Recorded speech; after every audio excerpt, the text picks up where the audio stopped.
అందరికీ నమస్కారం. నిన్న జగన్మోహన్ రెడ్డి గారు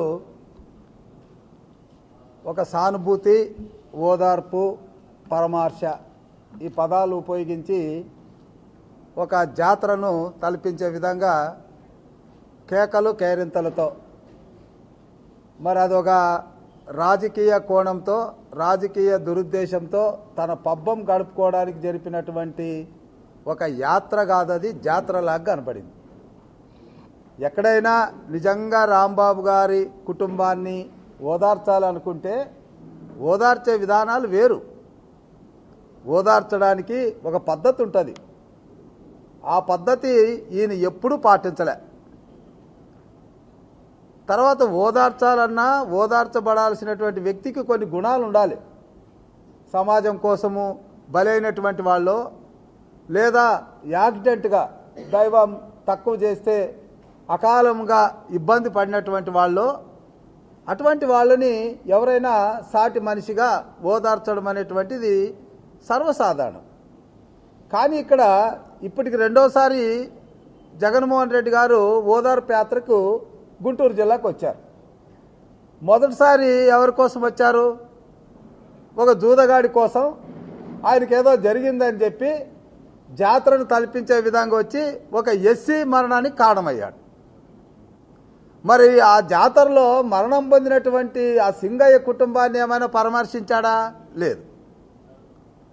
ఇప్పుడు వచ్చాడు మళ్ళా ఓదార్పు యాత్ర అని. ఎవరి కోసం వచ్చాడు? కేవలం నోటి దురుస్తో, అహంకారంతో, అహంభావంతో, తన అధినేత యొక్క కనసన్నల్లో ఉండాలన్నటువంటి ఒక దురుద్దేశంతో సమయం కాకపోయినా, ప్రమేయం లేకపోయినా, అక్కడ జరగాల్సినటువంటి సమాజానికి జరగాల్సినటువంటి నష్టం ఏం లేకపోయినా రెచ్చగొట్టేటటువంటి మాటలు మాట్లాడాడు. ఎందుకంటే అది నా నియోజకవర్గంలోనే జరిగింది, గోరంట్లలో. ప్రభుత్వం ఇచ్చినటువంటి పిలుపు మేరకు ఒక ఫ్లెక్సీ వేశాము. అన్ని చోట్ల వేశాం, మేము వేశాం. అక్కడికి ఆయన వచ్చి ఒకరోజు ముందు అనరానిటువంటి ప్రగల్భాలు పలికాడు, ప్రభుత్వాన్ని రెచ్చగొట్టాడు. 24 గంటల లోపల దీన్ని తీసేయకపోతే పరిణామాలు వేరుగా ఉంటాయి, మేము వచ్చి తీస్తామా అన్నాడు. అది సబబా? అది సబబా అని అడుగుతున్నా నేను. మీరు ఫ్లెక్సీలు వేశారు, యుద్ధమని వేశారు, పెత్తందారులపై పేదలు పోరని వేశారు. మేమేనాడని అన్నామా? ఏనాడు అనలేదు. మీరు వేయండి ఫ్లెక్సీలు, మేమేమన్నా వద్దంటామా? లేదు, వేసినటువంటి ఫ్లెక్సీ వల్ల మీకేమైనా నష్టం జరిగింటే, లేదా మీ మనసు గాయపడింటే కోర్టుకు వెళ్ళండి. చట్టాలు ఉన్నాయి, దానికి ఒక స్థానం ఉంది, స్టేజ్లు ఉన్నాయి, వాటిలో మీరు పోరాటం చేయాలి. కానీ వచ్చి తీసేస్తామంటే అది ఎంతవరకు సబబు? సరే, అది జరిగింది. నెక్స్ట్ డే వచ్చారు. నెక్స్ట్ డే వచ్చి ఆ ఫ్లెక్సీ దగ్గర నిలబడి ఏకాఏకను చూసి ఇంకా తీసేయలేదా అని చెప్పి మళ్ళీ గుళ్ళోకి వెళ్ళారు. గుళ్ళోకి వెళ్ళి పూజ చేసుకున్నారు. మళ్ళీ తిరిగి వచ్చి మళ్ళీ తీయడానికి ప్రయత్నం చేస్తే పోలీసు వాళ్ళు బ్రతిమాలారు. వీడియోలు ఉన్నాయి. ఆ బాబు బాబు బాబు మీరు వెళ్ళండి, బాబు బాబు బాబు మీరు వెళ్ళండి అంటే ఆయన వెళ్లకుండా ఒక మైక్ కనబడేటప్పటికే పూనకం వచ్చినలాగా ఆ డోర్ నుంచి బయటికి తలపెట్టి ఏం మాట్లాడాడో అందరికి తెలుసు, ఎలాంటి మాటలో అందరికి తెలుసు, ఎవరిని ఉద్దేశించి మాట్లాడాడో అందరికి తెలుసు. అలాంటి సిచ్యువేషన్లో అక్కడున్నటువంటి తెలుగుదేశం కార్యకర్తలు ఏం మాట్లాడుతున్నారు మీరు అని చెప్పి ఒక మహిళతో పాటు రెచ్చిపోయిన మాట వాస్తవం. అసలు ఆ సందర్భాన్ని క్రియేట్ చేసుకున్నదే మీరు. స్వయంకృత అపరాధం నోటు దురుసుతో మాట్లాడినటువంటి వ్యక్తికి జరిగిన పరిణామం మీద మీరు ఓదార్పు యాత్ర చేస్తారు. ఓదార్పు యాత్ర అంటే ఒక పద్ధతి ఉంటుంది. సరే, మీరు ఓదార్పు యాత్ర చేశారు. మేము సూటిగా అడుగుతున్నాం జగన్మోహన్ రెడ్డి గారు, మీరు ఓదార్పు యాత్ర చేస్తే 6 గంటలు పట్టింది. 6 గంటల్లో మా కార్యకర్త ఎక్కడైనా, 1 కోటి మంది కార్యకర్తలు ఉన్నారు, ఎక్కడైనా మిమ్మల్ని విమర్శించడం కానీ, మీ మీద చిన్న ఒక రాయి వేయడం కానీ, లేదా గుడ్లు వేయడం కానీ, లేదా మిమ్మల్ని నిరసన చేయడం కానీ ఎక్కడైనా చేశారా? మరి మీరేం చేశారు? పల్నాడులో జరిగినటువంటి సంఘటనకు ఆనాటి ప్రతిపక్ష నేత అప్పటికే 3 పర్యాయాలు ముఖ్యమంత్రిగా పనిచేసినటువంటి చంద్రబాబు నాయుడు గారు పరామర్శించడానికి వెళితే ఇంటికి తాళానికి గేట్లు వేస్తారు, తాళ్ళు కడతారు. ఎవరు కట్టారో అందరికి తెలుసు సమాజానికి. తీరమల వెళితే రాళ్ళు, కోడిగుడ్లు, చెప్పులు వేస్తారు. మీకు మాకు తేడా ప్రజలు గమనిస్తున్నారు. మీ 2 సార్లు జరిగినటువంటి యాత్రలో ఎవ్వరు కూడా మిమ్మల్ని ప్రతిఘటించలే, కానీ మీరు చేసింది ఏంటి? కాబట్టి ఇక్కడ మేము అడుగుతున్నాము, మీరు ఓదార్చండి. మరి మీ ప్రభుత్వ నిర్వాహకం వల్ల 2019-24 మధ్య మీ ప్రభుత్వ నిర్వాహకం వల్ల ఒక డాక్టర్ మాస్క్ అడిగిన పాపానికి చంపబడ్డాడు. మేము చంపబడ్డాడని చెప్తున్నాం. ఒక డాక్టర్, మరి ఆయన్ని పరామర్శించారా? మాస్క్ పెట్టుకోలేదని కిరణ్ అనేటువంటి వాడిని చంపబడ్డాడు, అతన్ని పరామర్శించారా? అతని కుటుంబాన్ని ఇసుక రేట్ను అడిగినందుకు వరప్రసాద్ అనేటువంటి పిల్లవాడిని తీసుకొని వచ్చి స్టేషన్లో గుండు కొట్టించి చిత్రహింసలు చేస్తే వాళ్ళ ఇంటికి వెళ్ళి పరామర్శించారా? ఓంకారు చేసిన తప్పేంటి? మద్యం రేట్ల గురించి మాట్లాడాడు, అతను చచ్చిపోయాడు. ఎలా చంపబడ్డాడో అందరికీ తెలుసు. అతని గురించి ఏమైనా పరామర్శించారా? అంటే మీ నిర్వాహకం వల్ల, మీ ప్రభుత్వ నిర్వాహకం వల్ల చనిపోయిన ఎస్సీ కుటుంబాలు వందలాది ఉంటే వాళ్ళకి ఎవ్వరికీ మీరు పరామర్శించలే. కానీ ఈరోజు పరామర్శించింది మీరు ఒక జూదగాడికి, ఒక అహంకారికి, నోటి దురుస్థానం ఉన్నటువంటి వ్యక్తికి. ప్రజలు గమనిస్తున్నారు జగన్మోహన్ రెడ్డి గారు మనం చేసే పనులు ఎలాంటి ఉంటాయి అనేటువంటిది. ఇక రెండో అంశానికి వస్తా నేను. రెండో అంశం మీరు మాట్లాడతారు. ఏం మాట్లాడతారు? రాంబాబు అన్న చేసిన తప్పేంటి? ఏమయ్యా, రాంబాబు అన్న చేసింది తప్పు కాదు అంటే ఆ రోజు పట్టాభి చేసింది ఏంటయ్యా? ఆ రోజు పట్టాభి చేసింది ఏంటి? ఆయన మాట్లాడిన మాటకు అర్థం కూడా ఎవరికి తెలీదు. అలాంటి మాటను పట్టుకొని 40 సంవత్సరాల చరిత్ర ఉన్నటువంటి పార్టీ ఆఫీసు మీద మీ వ్యక్తులు, మీ క్యాడరు, లేదా మీ పెయిడ్ వర్కర్స్, లేదా మీచే నియమించబడినటువంటి గుండాలు పార్టీ ఆఫీస్కి వచ్చి దౌర్జన్యం చేసి అక్కడ ఆస్తి నష్టం చేసి అడ్డొచ్చినటువంటి తెలుగుదేశం కార్యకర్తలను గాయపరచడం జరగలేదా? అప్పుడు మీకు తప్పు అనిపించలేదా? ఇదే పట్టాభి ఇంటికి వెళ్ళి చిత్రహింసలు గురి చేసి కుటుంబ సభ్యుల్ని ఆయన కేసు పెట్టి థర్డ్ డిగ్రీ చేశాడని అని సాక్షాత్తు బయటకు వచ్చి చెప్తే అప్పుడు తప్పు అనిపించలేదా? అదైతే తప్పు కాదు. ఇది నోటి దూర్సం. అక్కడ కూడా పట్టాభి ఎవరిని అన్నాడు? ఏమాత్రం రాజకీయ చరిత్ర లేదు. తండ్రి అధికారాన్ని అడ్డం పెట్టుకొని, తర్వాత తన మిత్రుడి యొక్క అధికారాన్ని అడ్డం పెట్టుకొని విర్రివీగుతున్నటువంటి ఒక మీడియేటర్ని, పేరు అవసరం లేదు, ఒక మీడియేటర్ని, అన్ని తానై పూసుకుంటున్నటువంటి ఒక వ్యక్తిని గురించి ఆయన మాట్లాడితే దానికి అర్థం కూడా తెలియకుండా పరిస్థితుల్లో నువ్వు అంతా దౌర్జన్యం చేస్తే, ఈరోజు మాట్లాడిన వ్యక్తి, రాంబాబు గారు మాట్లాడిన వ్యక్తి ఎలాంటి వ్యక్తి? ప్రపంచమే గుర్తించినటువంటి ఒక మహామేధావి, 75 సంవత్సరాలు పైబడినటువంటి అందరూ గౌరవించగలిగినటువంటి వ్యక్తి. ఈ రాష్ట్రాన్ని 3 పర్యాయాలు ముఖ్యమంత్రిగా, 40 సంవత్సరాలు రాజకీయం, ఇప్పుడు 4వసారి ముఖ్యమంత్రిగా ఉండి సంక్షేమము అభివృద్ధితో ఈ రాష్ట్రాన్ని ముందడుగు వేసే దాంట్లో పరుగులు పెట్టిస్తున్నటువంటి ఒక కష్టజీవిని, ఒక నిస్వార్థ పరుణ్ణి ఆయన్ని అనలే. ఆయనకు జన్మనిచ్చినటువంటి తండ్రిని అన్నాడు. మళ్ళీ ఆయనకు జన్మనిచ్చినటువంటి తల్లిని సభ్య సమాజం కూడా ఆ మాటను హర్షించారండి.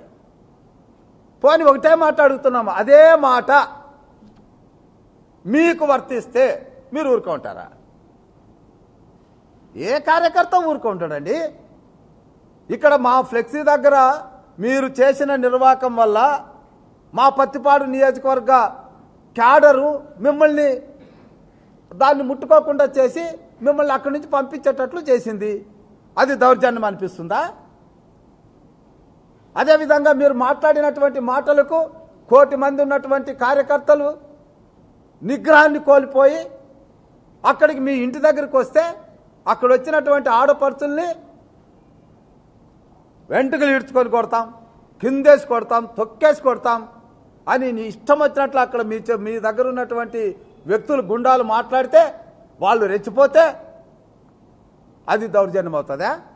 దాన్ని ప్రేరేపించుకున్నది మీరు. ఇలాంటి సమస్యల్ని మీరే ప్రేరేపించుకుంటున్నారు. ఎందుకు ప్రేరేపించుకుంటున్నారు? ఈ 1.5 ఇయర్లో కూటమి ప్రభుత్వం ఏ తప్పు చేయడం లేదు. భూతద్దం వేసుకున్న చూసినా తప్పులు లేవు. ఒకవైపు సంక్షేమం, మరొక వైపు అభివృద్ధి, అన్ని వర్గాలను ఆకట్టుకుంటూ పరిశ్రమలను రప్పించుకుంటూ పెట్టుబడులు పెట్టుకుంటుంటూ యువతను, మహిళల్ని, రైతుల్ని అన్ని వర్గాల వారికి ప్రయోజనాలు చేస్తూ ఉంటే ప్రపంచమే ఆంధ్రప్రదేశ్ వైపు చూస్తూ ఉంటే ఇక మాకు రాజకీయ పుట్టగతులు ఉండవు, ఏదో ఒక రకంగా విమర్శించడానికి వేదిక కావాలని మీరు వేదికల కోసం, సందర్భాల కోసం భూతద్దాలు వేసుకొని చూసినట్టుగా అనిపిస్తుంది తప్ప ఇది నిజంగా సానుభూతి చేసినట్టుగా కనబడడం లేదు. సానుభూతి చేసినట్టుగా కనబడడం లేదు. ఇక 3వ మాట మీరు మాట్లాడారు, రిటర్న్ గిఫ్ట్. ఏంటి రిటర్న్ గిఫ్ట్? మీరు వస్తారట, మళ్ళీ మేము రిటర్న్ గిఫ్ట్ ఇస్తామట. మీరు వచ్చేది లేదు, సచ్చేది లేదు. ఎందుకంటే ఏమని వస్తారు మీరు? ఎస్సీలకి 29 స్కీములు, బీసీలకు 39 స్కీములు, ఎస్టీలకు 29 స్కీములు, మైనార్టీలకు 11 స్కీములు, బీసీలకు 32 స్కీములు, మొత్తం 124 స్కీములు రద్దు చేసి వాళ్ళని అధోగతి పాలు చేశాం కాబట్టి మాకు మళ్ళీ అధికారం ఇవ్వండి అని వచ్చి అడుగుతారా? సప్లాన్ నిధులు దారి మళ్లించి ఎస్సీ, ఎస్టీ, బీసీ, మైనార్టీ అణగారినటువంటి వర్గాలకి అన్ని రకాలుగా మోసం చేశాం, వాళ్ళని అగమ్య గోచరంలోకి నెట్టేశాం, మళ్ళీ మాకు అధికారం ఇవ్వండి అని అడుగుతారా? ఏ రకంగా వస్తారు మీరు? ఏ రకంగా వస్తారు చెప్పండి? వ్యవస్థలన్నీ విధ్వంసం చేసి అసలు ఎస్సీల మీద బేడీలు వేసి భూములు ఇచ్చిన పాపానికి ఒక ఎస్సీల రాజధాని అయినటువంటి అమరావతిని 3 ముక్కలు చేసి ఈ రాష్ట్రానికి సస్యశ్యామలం చేయాల్సినటువంటి పోలవరాన్ని గోదావరిలో ముంచేసి ఏ రకంగా మళ్ళా మీరు అధికారంలోకి వస్తారు? ఏ రకంగా రిటర్న్ గిఫ్ట్ ఇస్తారు? ఏమిస్తారు రిటర్న్ గిఫ్ట్? అంటే జనాన్ని కొడతారా? ఇదేనా మీరు ఇచ్చే సందేశం? ఎందుకంటే నేను ఒక అధికారిగా కూడా 35 సంవత్సరాలు పనిచేశాను. దాదాపుగా 8 మంది ముఖ్యమంత్రులతో పనిచేశాను. కేవలం 2019-24 తర్వాత 2019-24 మధ్య ఇలాంటి సంఘటనలే చోటు చేసుకున్నాయి. ఎప్పుడు చేసుకోలే. వాళ్ళ తండ్రి యొక్క పరిపాలనలో కూడా నేను అధికారిగా పనిచేశాను. ఇలాంటి మాటలు, ఇలాంటి ప్రేరణలు, ఇలాంటి విధ్వంసములు, ఇలాంటి రెచ్చగొట్టేతనాలు, రాజకీయంగా విమర్శలు ఉండొచ్చు, వాటికి ఒక ప్లాట్ఫారాలు ఉన్నాయి, సద్విమర్శలు చేసుకోవచ్చు, అసెంబ్లీలు ఉన్నాయి, అసెంబ్లీలో మాట్లాడుకోవచ్చు, ప్రజల దృష్టిని వాళ్ళ వైపుకి మళ్లించుకోవచ్చు. అసెంబ్లీకే రారు. ఏదైనా మాట్లాడాలనుకున్నప్పుడు అసెంబ్లీ వేదిక ఉంటుంది, అక్కడ రారు. మరి ఏం చేయాలనుకుంటున్నారు? కాబట్టి ఇప్పటికైనా ప్రజలు ఎవ్వరూ మీ మాటల్ని, మీ చేతల్ని హర్షించే పరిస్థితుల్లో లేరు. మేము ఒకటే చెప్తున్నాం, ఇక్కడ 1 కోటి మంది సభ్యత్వం ఉన్నటువంటి క్యాడర్ ఉంది. మా నాయకుడినన్నా మేము పట్టించుకోలేదు, మా అధినేత యువ నాయకులనన్నా మేమేమి ఉద్రేకం పడలే.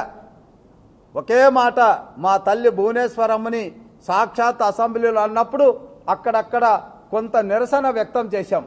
కానీ ఈరోజు సాక్షాత్తు మాకు అధినేతగా ఉన్నటువంటి చంద్రబాబు నాయుడు గారికి జన్మనిచ్చిన తల్లిని అనరాని మాట అన్నందుకే మా క్యాడర్ రెచ్చిపోయారు తప్ప మరొకటి కాదు. దీనికి ప్రాయశ్చిత్త పడాల్సింది మీరు, అంతే తప్ప ఈరోజు మా సాటి శాసనసభ్యురాలు తన నియోజకవర్గంలో సంఘటన జరిగింది కాబట్టి, తన క్యాడరు ఉద్రేకపడుతున్నారు కాబట్టి, మరి తన క్యాడర్ని సముదాయించడానికి ఆమె అక్కడ వెళితే ఆమె రెచ్చగొట్టిందని మాట్లాడతారు. ఆమె కానీ అక్కడ లేకపోతే ఇంకొక రకంగా ఉండేది. క్యాడర్ని సముదాయించుకొని ఎంతో సమన్వయం చేసుకొని వచ్చినటువంటి ఒక చెల్లిని పట్టుకొని ఏదేదో మాట్లాడుతున్నారు. మరి భార్య పోతే భర్త పోడా? భార్య పోతే భర్త పోడా? భార్య కోసం ఆయన కూడా వెళ్ళాడు, వెనక్కి తీసుకోవాలా లేకుంటే ఇంకోటి అని. దాని మీద వాళ్ళ కేసులు. ఈరోజు 32 మంది మీద కేసులు పెట్టారు. మా క్యాడర్ మీద పెట్టారు. ఉన్నారా? ఇక్కడే సీను ఉన్నాడు ఆయన నాతో పాటు లిఫ్ట్ ఇరిగేషన్కి వచ్చాడు. అక్కడ ఫోటోలు ఉన్నాయి, వీడియోలు ఉన్నాయి, చూపించమంటే చూపిస్తాము. ఏంటి ఇది? సాయి మీతోటి ఉన్నాడు. కాబట్టి ఇది పద్ధతి కాదు. తప్పు చేసినటువంటి వాళ్ళని మేము ఎటువంటి పరిస్థితుల్లో కూడా ఉపేక్షించాం. మా క్యాడర్ ఒకరు తప్పు చేస్తే, సోషల్ మీడియాలో చిన్న పొరపాటు చేస్తే ఎంతో శిక్ష వేశామో మీ అందరికి తెలుసు. అదేవిధంగా ఇంకొక ఎమ్మెల్యే గారు చిన్న తప్పు చేస్తే, తప్పు చేశాడని అభియోగం మోసినందుకే ఆయన సస్పెండ్ చేసినటువంటి చరిత్ర ఉన్నటువంటి, సంస్కారం ఉన్నటువంటి పార్టీ తెలుగుదేశం పార్టీ. ఇది మీరు దృష్టిలో పెట్టుకొని ఇక నుంచైనా కాస్త సంస్కారంగా పద్ధతిగా ముందుకు వెళితే ప్రజలు కొంతలో కొంతైనా మిమ్మల్ని గుర్తిస్తారని మాత్రం గుర్తించుకోండి అని మనవి చేసుకుంటూ సెలవు తీసుకుంటాం.